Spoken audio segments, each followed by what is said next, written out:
Hello and welcome everyone. This is Dinshaw Balsara and this is the second part of our talk on alternative finite difference WENO methods for conservative systems and hyperbolic systems with non-conservative products. So let's go ahead and get started. The plan of the talk was that we would cover these 8 sections. The first 4 of these sections have already been covered in the previous part of this talk. So now we're going to focus on the derivation of a general purpose alternative finite difference WENO scheme for hyperbolic systems that could have non-conservative products, including stiff source terms. We're going to show then the generality of the method and apply it to systems with non-conservative products. We're going to take on numerical general relativity as a test case study, and we're going to provide some conclusions and outlook for future work. So let's go ahead and get started.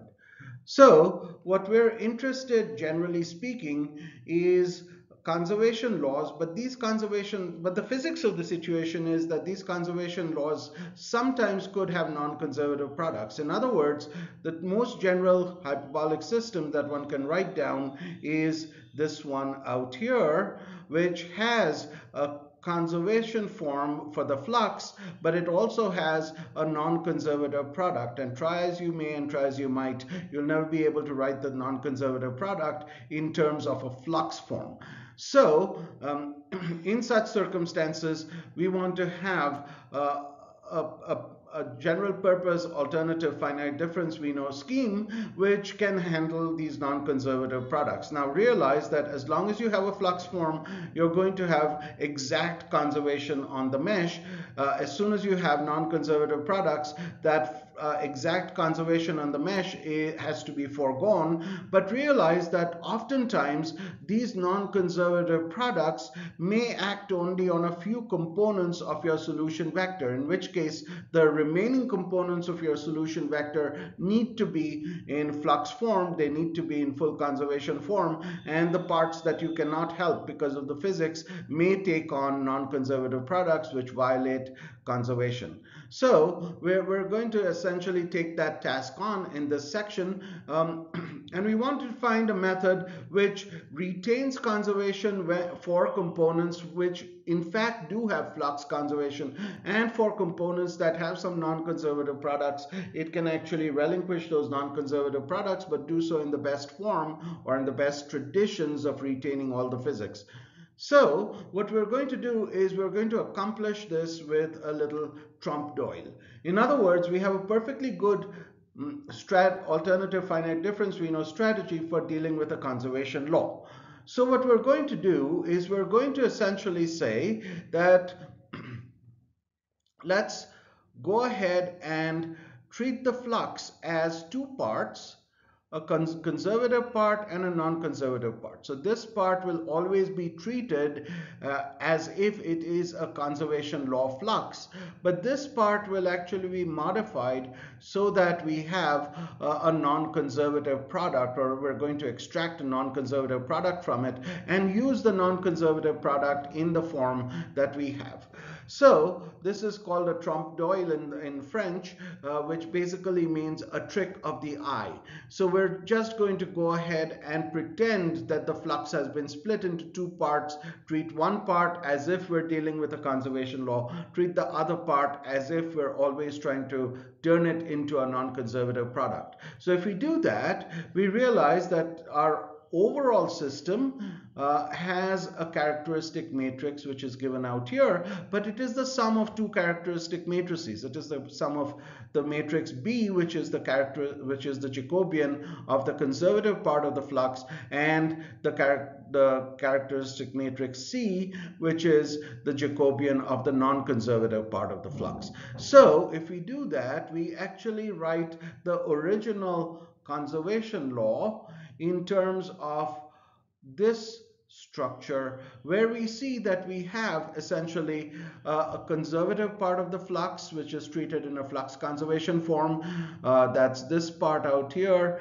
and we have a non-conservative product. So we'll go ahead and do our whole derivation, and then the last part of the derivation to kind of get it back to a general purpose hyperbolic system, which is this guy, will be to just drop the subscript c in all parts of our numerical scheme and say that that is in fact the numerical scheme that can handle conservation form as well as non-conservative products. So this is going to be our final trick and our strategy. Now, partial differential equations that have non-conservative products are best treated in fluctuation form rather than flux form. So what we realize is that at the zone boundary I plus a half, I have a resolved flux from my Riemann solver out here, but I can write that as the resolved flux minus the left flux and call that the fluctuation that is going to the left from the zone boundary I plus a half. Likewise, at the zone boundary I minus a half, I have a resolved flux that comes from my Riemann solver, but I can write that in terms of the flux from the right side of the Riemann solver minus the resolved flux, and I can call that the fluctuation d plus, which at the zone boundary I minus a half, which carries the contributions from the waves that are going to the right. So d minus is the fluctuation which carries the contributions from the waves that are going to the left at zone boundary I plus a half. D plus is the fluctuation that carries the wave contributions from the zone boundary I minus a half that are in fact going to the right. So with this, we're going to be able to work with non-conservative products. But before we do that, let me go and give everyone a brief refresher. So imagine, if you like, that you have a PDE system. It could be a linear system or it could be a linearized system. And in that case, we can say that we have a left state UL, we have a right state UR, and we want the resolved state and its corresponding resolved flux. So we can actually go ahead and say that the flux at the time axis, which is the resolved flux, is actually equal to the left flux out here plus a fluctuation term, which is this guy, A minus times UR minus UL. So for a linearized system, this is easily written. A minus is the characteristic matrix where all the negative eigenvalues are retained and all the positive eigenvalues are turned to 0. So with that, we can actually say that the result flux is equal to the left flux plus d minus, where d minus is the fluctuation associated with the contribution from all the waves that are going to the left of our zone boundary. Likewise, we can write the result flux in terms of the flux at the right side of our zone boundary minus A minus times UR minus UL. A minus is the characteristic matrix formed from retaining all the positive eigenvalues in our characteristic matrix and setting all the negative eigenvalues to 0. And in that case, we can write the result flux in terms of the flux from the right side of the zone boundary minus d plus, where d plus is the contribution from all the waves at the zone boundary that are propagating to the right. So d minus is the contribution from all the waves that are propagating to the left. D plus is the contribution from all the waves that are propagating to the right of the zone boundary. So with this definition, which we've obtained just for a linearized system or for a linear system, we can now go ahead and say that what do we get if we have an absolutely general purpose system? And in that case, we can actually go ahead and say that we have an analog of whatever we've obtained before, where d minus is the contribution from all the waves corresponding to the extremal left going wave all the way to the waves that are propagating with 0 speed. Here, xi is actually the similarity variable which catalogs the waves.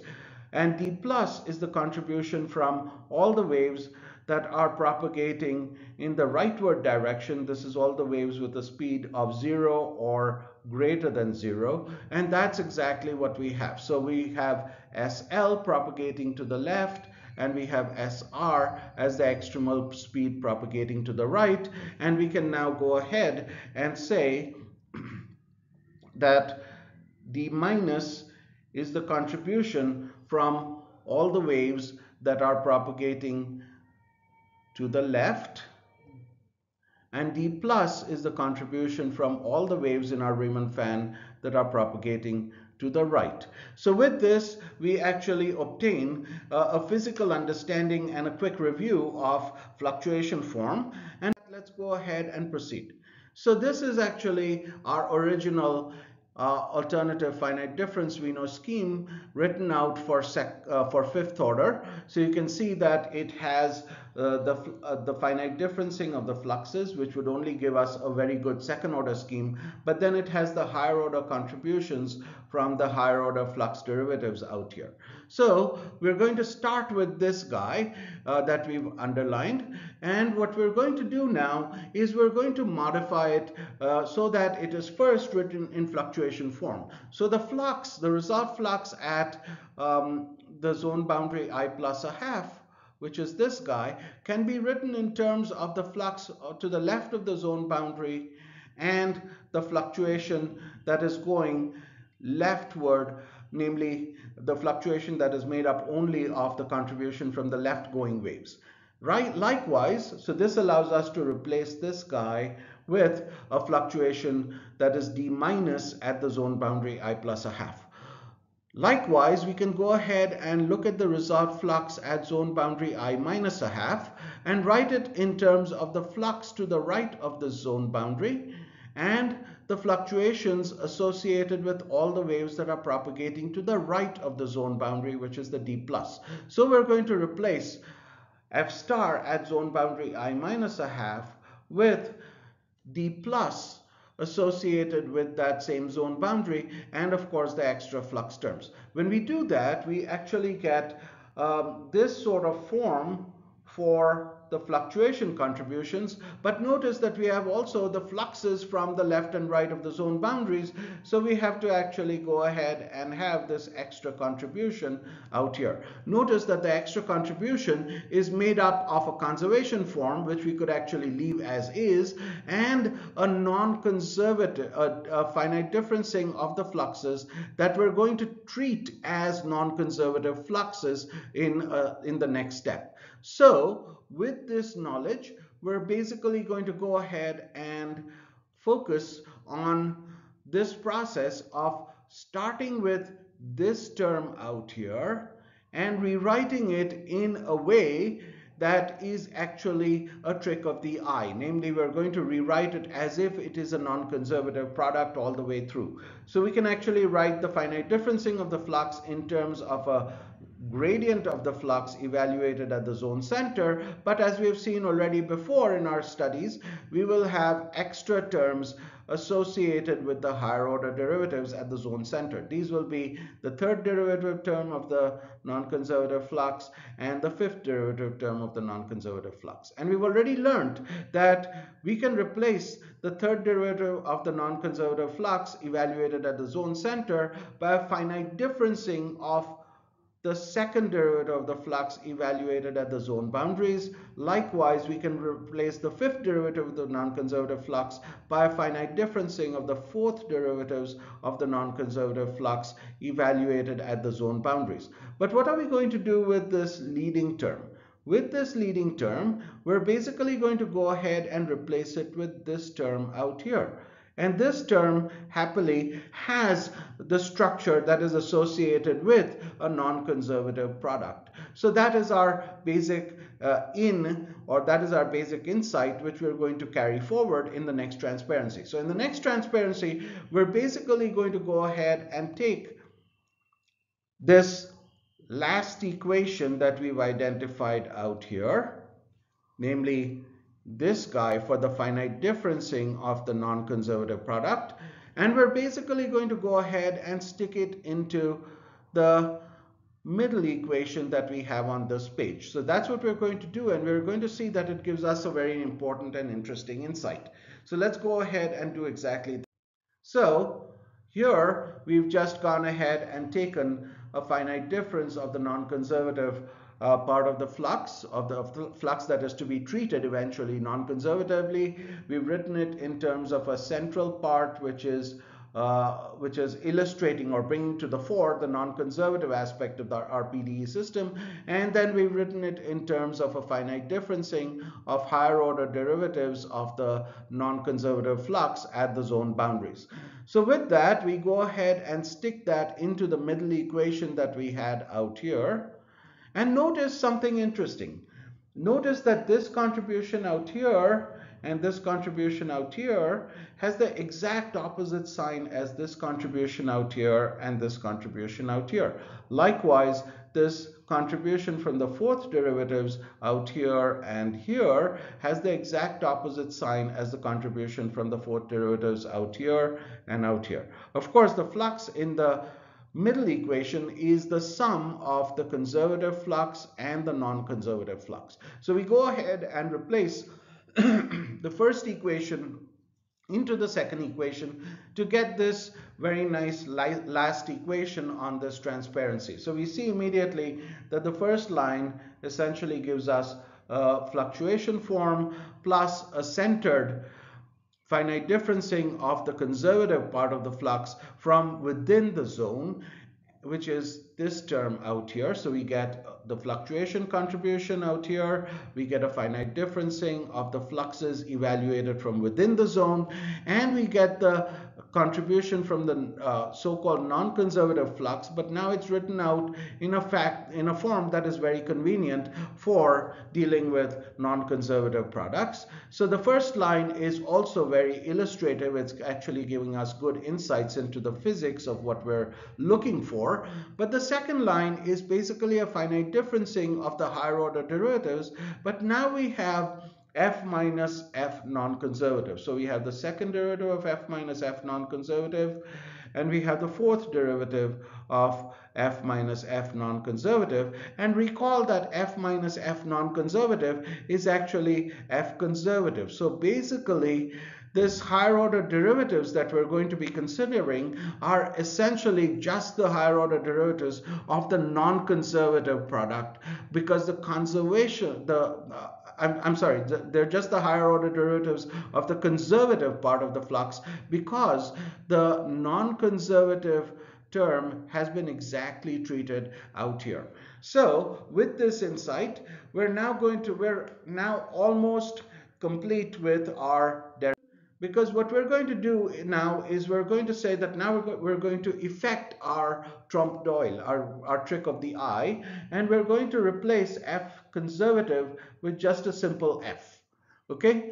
So that is to say that this is the conservation part of the flux, and our non-conservative product has already been effectively taken care of. So we have our fluctuation terms, which is this guy.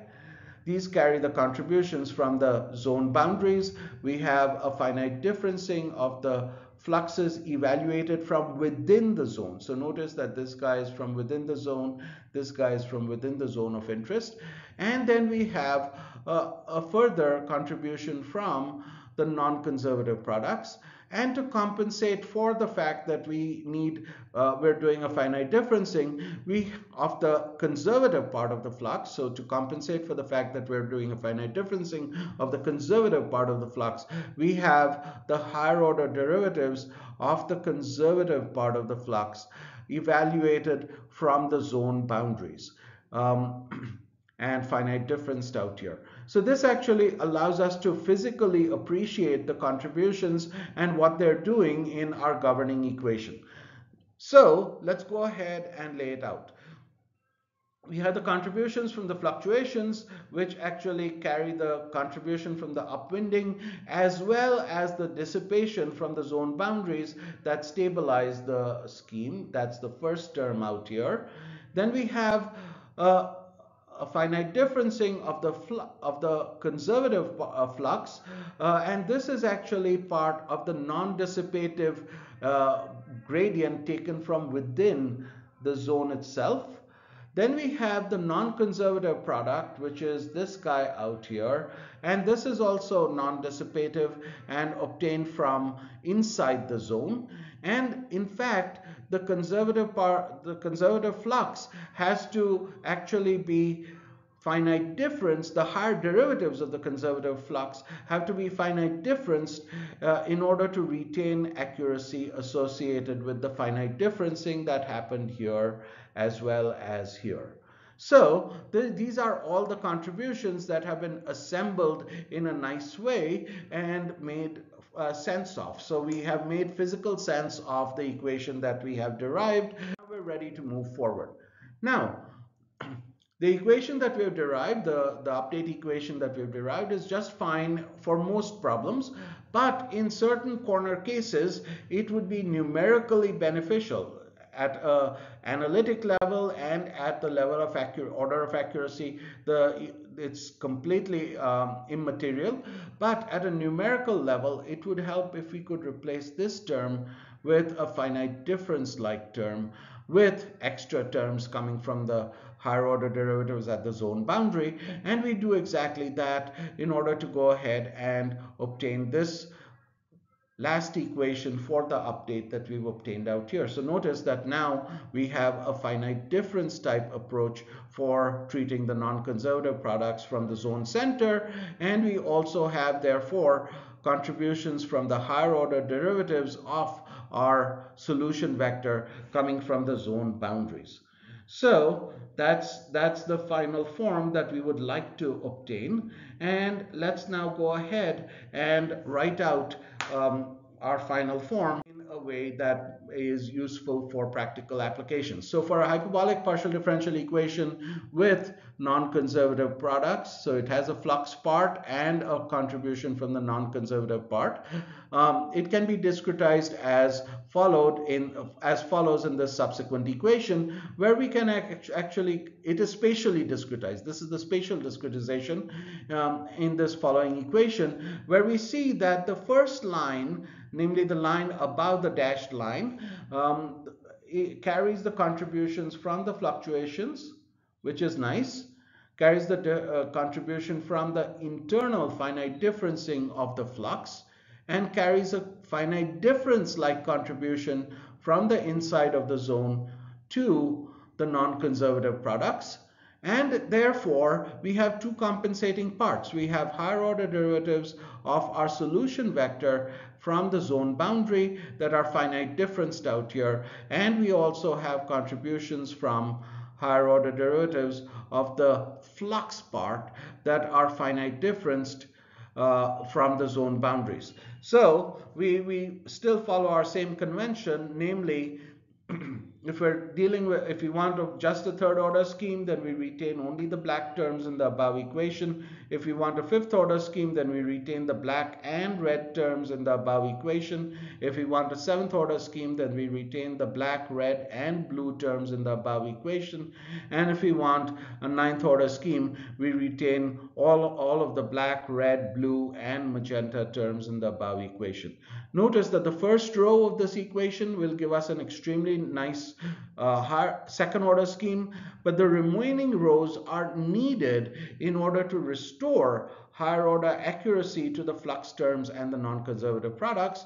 Of course, we have the same conundrum, namely the remaining terms, since they're basically higher order derivatives of various variables in the scheme, they can actually contribute a Gibbs phenomenon, and we're going to have to use the same strategy that we invented before to actually suppress them when the solution is non-smooth.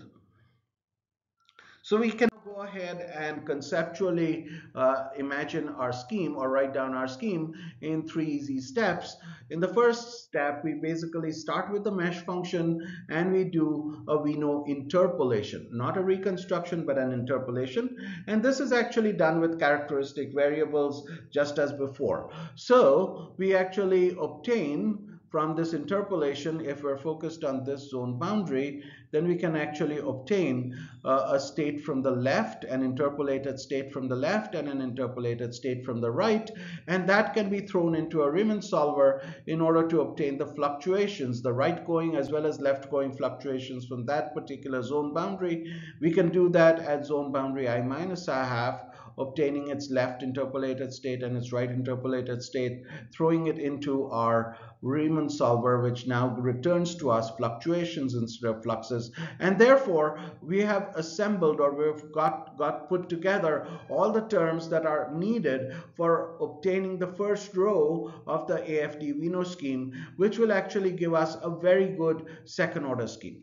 Now, with that said, we need to handle the higher order derivatives that are obtained from the zone boundaries for the fluxes as well as the solution vector. And so dealing with that for the fluxes is in fact our conceptual step number 2. So at each zone center, we take the state that we have and we evaluate the corresponding flux. And we realize that, for example, for a fifth order scheme, we will actually need and if we focus on zone boundary I plus a half, for a fifth order scheme, we will need the second derivative of the flux and the fourth derivative of the flux. We'll need the second and fourth derivatives of the flux evaluated at zone boundary I plus a half, but these guys should be evaluated with up to fifth order accuracy. Now, in order to enable us to do that, what we're going to do is that we're going to focus on a left bias stencil and a right bias stencil. And these are small CVNO type stencils that are used to stabilize the scheme in case there are spurious oscillations, but they're going to be nonlinearly hybridized with a larger sixth order stencil that is sufficiently capable of giving us a high order accuracy representation of the second derivative and fourth derivative of the fluxes at the zone boundaries. Notice that for this step, we're not going to need any sort of characteristic decomposition, namely we can just operate component wise on the fluxes, and therefore this step is going to be relatively fast and inexpensive. Likewise, we're also going to need second and fourth derivatives. If we're dealing with this fifth order scheme, we're also going to need second and fourth derivatives of the solution vector at the zone boundary. These are needed only if we have non-conservative products. If we don't have non-conservative products, we don't need to deal with this, or we don't need to care about this step. And again, these are obtained in exactly the same fashion that we've seen before. And again, based on experience, we see that there is no need for a characteristic decomposition, and this gives us all the higher order terms that are needed. And because we're using WENO interpolation, WENO has a natural ability to damp out oscillatory terms, the terms that are strongly oscillatory on the mesh, and therefore the WENO will essentially damp out these higher order derivatives if they're non-smooth. If they are indeed smooth, the WENO will actually give us a very good representation of these higher order derivatives. So this is the basis for the numerical method that deals the alternative finite difference WENO numerical method that deals with conservation laws as well as systems with non-conservative products. And now we will show the generality of this approach by applying it to 3 PDE systems that indeed have non-conservative products. So we're going to apply it to the Baire-Nunziato multi-phase flow problem. We're going to apply it to the 2-layer shallow water equations, which develops a non-conservative product, and we're going to apply it to the multi-phase debris flow model, which also has non-conservative products. We will indeed have stiff source terms in some of these problems. So when we don't have a stiff source term, we're going to use SSPRK3 or SSPRK4, and when we do have stiff source terms, we're going to use IMEX schemes from Peresci and Russo. Just for the sake of completeness, here we show the best scheme from the highest order scheme from Peresci and Russo, showing all the steps and all the coefficients so that people actually have it on record. And then we'll now go ahead and move on. So for the Baire-Nunziato system, very nice two-dimensional vortex test problems have been constructed by Notre and company, and we can actually see that our numerical method meets its designed accuracy. So the third, fifth, seventh, and ninth order schemes are indeed meeting their design accuracy as shown by the. Likewise, very nice test problems for the 2D vortex problem for two-layer shallow water have been constructed again in this paper by Dinshaw, and we can see that our third, fifth, seventh, and ninth order AFD-WENO schemes indeed handle the system just fine. Namely, they meet their design accuracy. Similarly, for multi-phase debris flow, again, the same paper gives us some very nice two-dimensional, genuinely two-dimensional vortex-based test problems, and we can see that our numerical schemes meet their design accuracy, and the PDEs showing the non-conservative products are actually shown on these pages also. So with that, we can apply our numerical method to the Beer-Nunziato problem. And again, this is a dense, solid cylinder that has been hit by a shock that is going through the gas, and we can see that we have a very good solution from our third order scheme. But if we go ahead and consider the fifth order scheme, for these resolutions you can see that the solution picks up much more finer detail in the bubble after it has been impacted by the shock. So with that, we see that we have some good results. Likewise, for the compressible Beer-Nunziato, we can see that we have stiff source terms, but those stiff source terms are handled just fine by the numerical method. Likewise, for the two-layer shallow water equations, here we're showing you the depth in the second, namely the lower fluid, and you can see again that going from third order to fifth order on the same resolution mesh, we have a marked improvement in the quality of our solution. Likewise, for the multi-phase debris flow, going from third order to seventh order scheme, we can see that the quality of the solution has been markedly improved. Now we can also go ahead and ask what are the speeds of this numerical method, and we can actually go ahead and see that for the classical flux reconstructed based finite difference WENO, the results are shown out here, and we can see that going from third order all the way up to ninth order, we have some degradation in the speed, but of course we're getting a higher quality solution, and the degradation in the speed going from third order to ninth order is not very significant. Now, an alternative to the classical flux reconstruction based finite difference WENO had been constructed out here in this paper earlier in 2023 by myself and my collaborators, and this scheme has the advantage that it uses only one reconstruction. It has the disadvantage that it does not have an exact conservation form. So if you're dealing with a PDE system where conservation is not an issue, then this is a just fine scheme to use. And you can see that because of using only one reconstruction per step instead of using two reconstructions per step, this scheme is substantially faster than the previous one.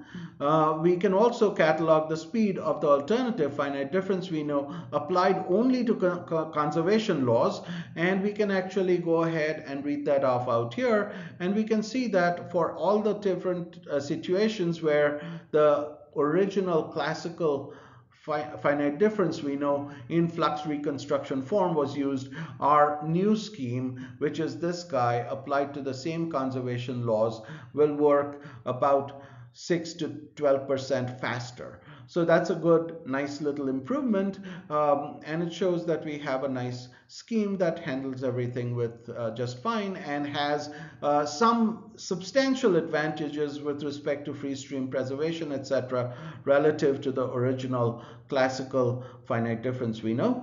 We can actually also catalog the speed of the alternative finite difference WENO that is designed to specifically handle conservative as well as non-conservative products, and you can see that the degradation in the speed is not very significant.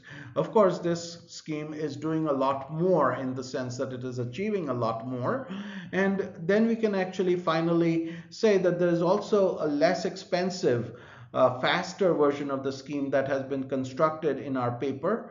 For most problems, it works just beautifully, and this is the speed solution, and you can actually compare this row with this row to see that you have a small improvement in a scheme that is much more versatile.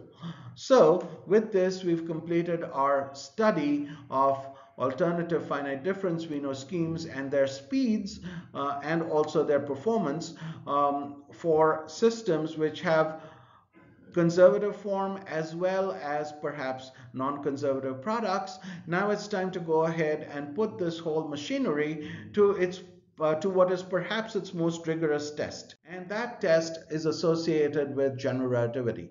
So let me go ahead and give you a brief true transparency introduction to general relativity. Of course, it took Einstein 10 long years to invent this, but I'm just going to give you the highlights. So thanks to Riemann as well as Gauss, we know that the entire geometry of any space or any space-time is entirely given to you by specifying a metric. So a metric is a quadratic entity in terms of the displacements from one point to the next point, and it gives you the distance between 2 points that are infinitesimally separated with respect to one another.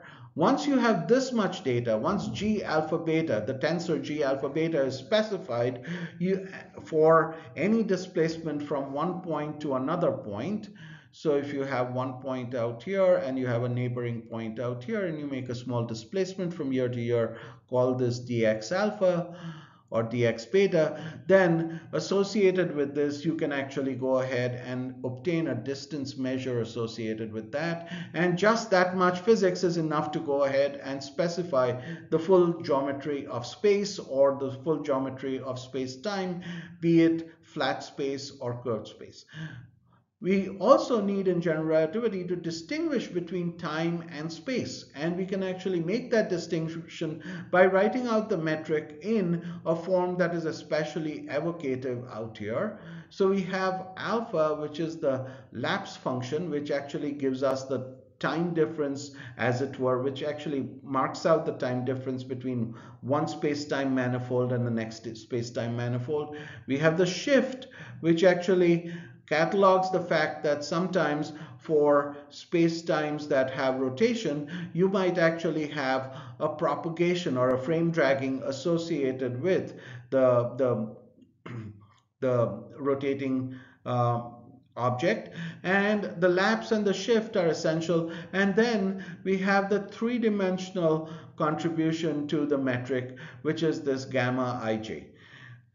Now, what are the essentials of differential geometry? And one of the essentials of differential geometry which make it different from Cartesian geometry as we know it is that if you have a vector out here and I ask you to transport that same vector from this point out here to this point out here in a simple Cartesian geometry, you can do that transportation by just saying that you will get another vector which is identical to the original vector. That's because you're working in a flat space. But in a curved space-time, you actually have the possibility that this vector, even if transported according to the best principles of parallel transport, could have shifted, could have changed its length or its orientation. And that notion of geometry causing parallel transport to change is captured by these Christoffel symbols, which are based on the first derivative of the metric, and the parallel transport associated with that is given by this equation. So with that, we learned that this is one of the points in which curved space-time differs from flat space-time, and of course curved geometry reveals itself most particularly to us by saying that if we have a vector, and let's say we have a vector out here, and if we transport this vector, if we parallel transport this vector along a rectangle starting from A, going to the point B, going from point B to the point C out here, and then going from point C to the point D out here, and then going from point D back again to point A. In flat space-time, our intuition is that this process of parallel transporting a vector along a curve will actually give us the same vector back again.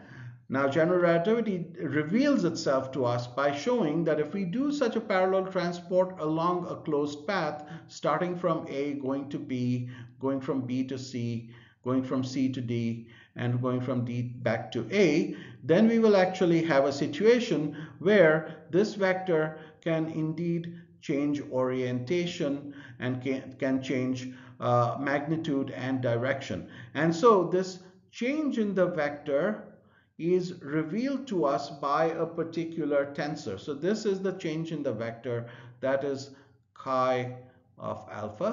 And this change in the vector is given to us by this equation. And this equation is dependent on the derivatives of the Christoffel symbol, and this tensor is the Riemann tensor. It's a very important tensor in differential geometry.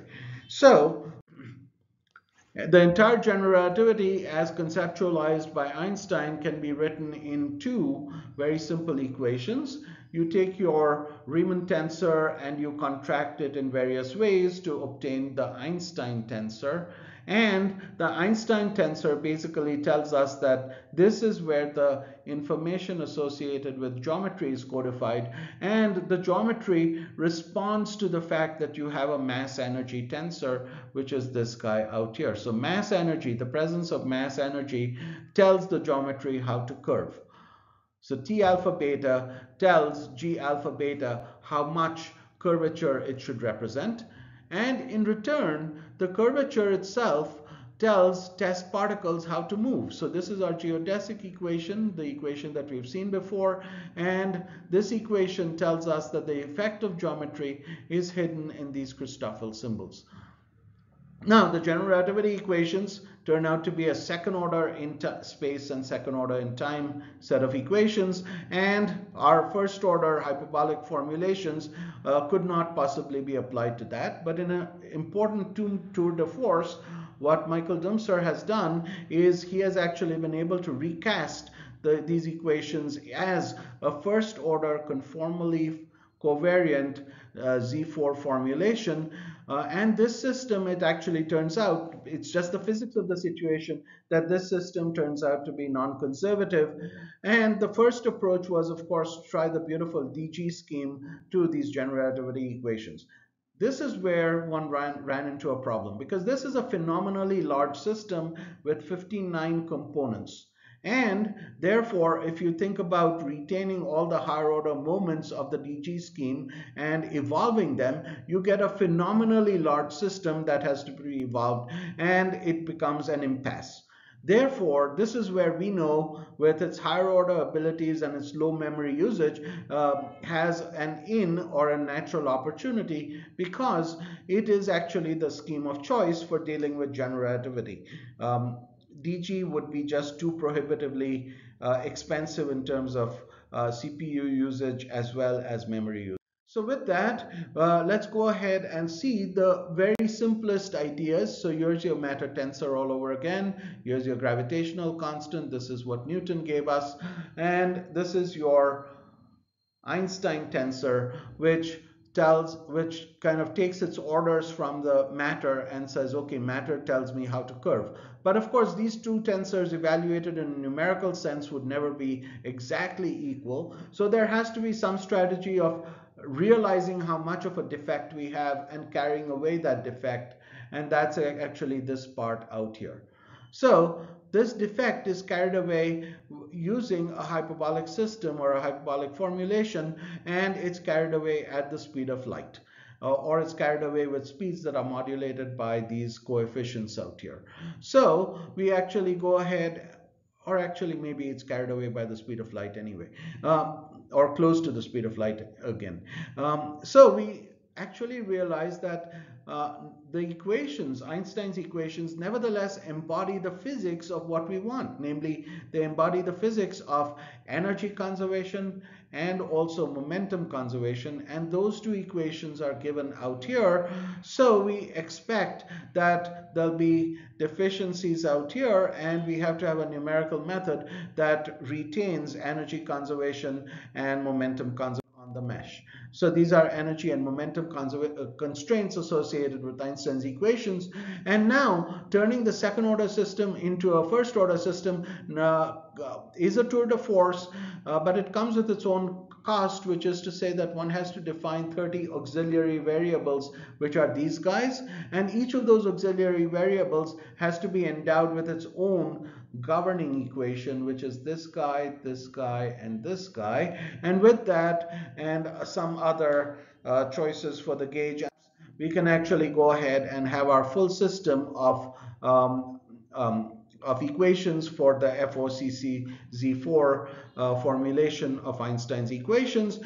This is a gigantic tour de force, but it's already in hand, and then one actually goes ahead and has some numerical tests, so we can actually verify that for a gauge wave accuracy test, our third, fifth, seventh, and ninth order schemes meet their design accuracy. Likewise, if we have a non-rotating black hole, then the colors on the left panel show you the lapse, and the arrows on the left panel show you the shift.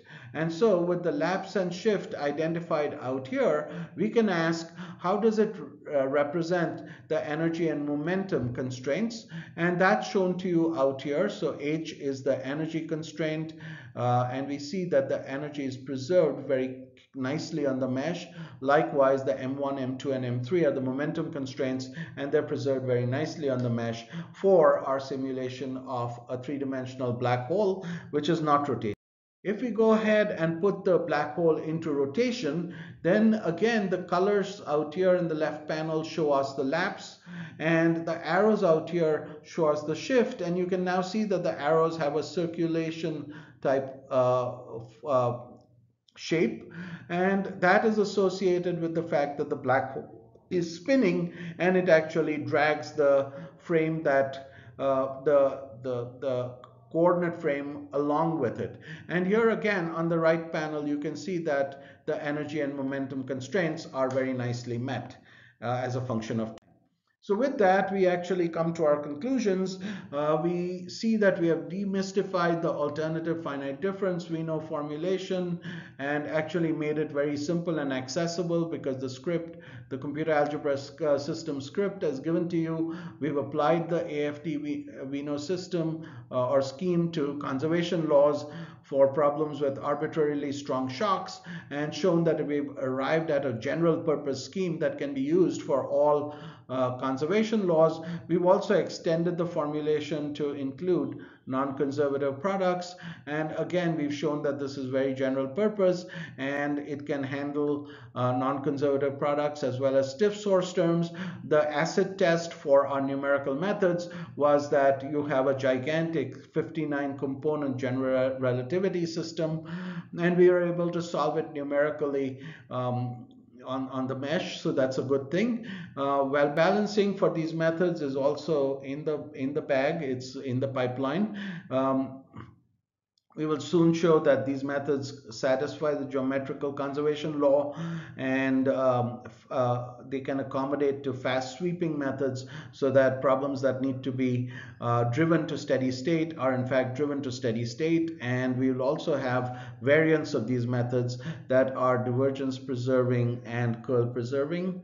So this is in process. And with that, I will actually thank you very much for your attention and leave you with a few references of recent and not so recent work where we've documented all these methods. And so with that, I'll thank you ever so much for your kind attention in these two parts, and I look forward to seeing you again sometime. Thanks a lot. Bye-bye.